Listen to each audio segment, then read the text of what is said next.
Vous avez très bien commencé, c'est un peu moins bien en ce moment. Comment vous pourrez le qualifier ce début de saison? Mais avant ces deux matchs, je l'aurais qualifié de satisfaisant.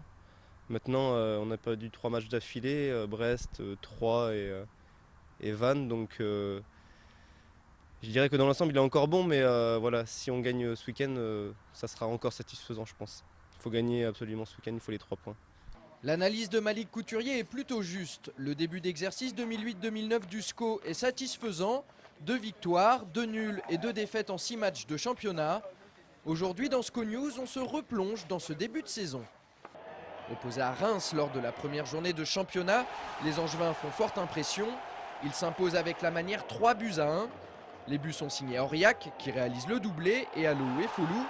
À l'issue de cette première journée, Angers s'empare de la première place de Ligue 2.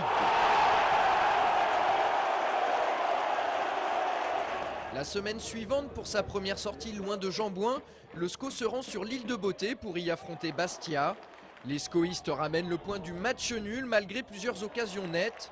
Une victoire et un nul en 2 rencontres, les débuts sont plutôt prometteurs pour le SCO. Et ces débuts sont d'autant plus encourageants que lors de la 3e journée, le SCO atomise une de ses bêtes noires, Sedan. D'entrée, Captain Brunel ouvre la voie à ses coéquipiers. Il est ensuite imité par Alou et Folou et Déblé. Score final 3-0, 7 points, 6 buts marqués, un seul encaissé en 3 matchs. La saison du SCO semble parfaitement lancée. Seul Strasbourg fait mieux avec 3 victoires en autant de rencontres.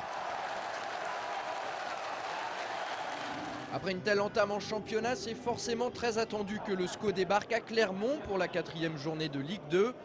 Et pour cause, admirez ce but de Charles Diers.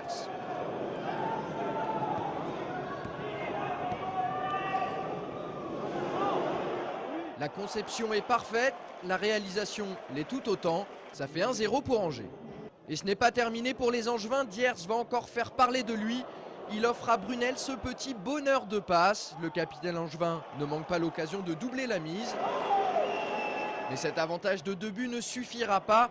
Les Auvergnats reviennent juste avant la mi-temps sur cette erreur d'appréciation de Padovani, jusque-là impeccable. Mais le tournant de la rencontre, c'est ensuite ce pénalty imaginaire sifflé par l'arbitre. Le pénalty est transformé. Score final 2 partout avant la réception de Brest. C'est quand même une bonne opération pour le club du président Bernard.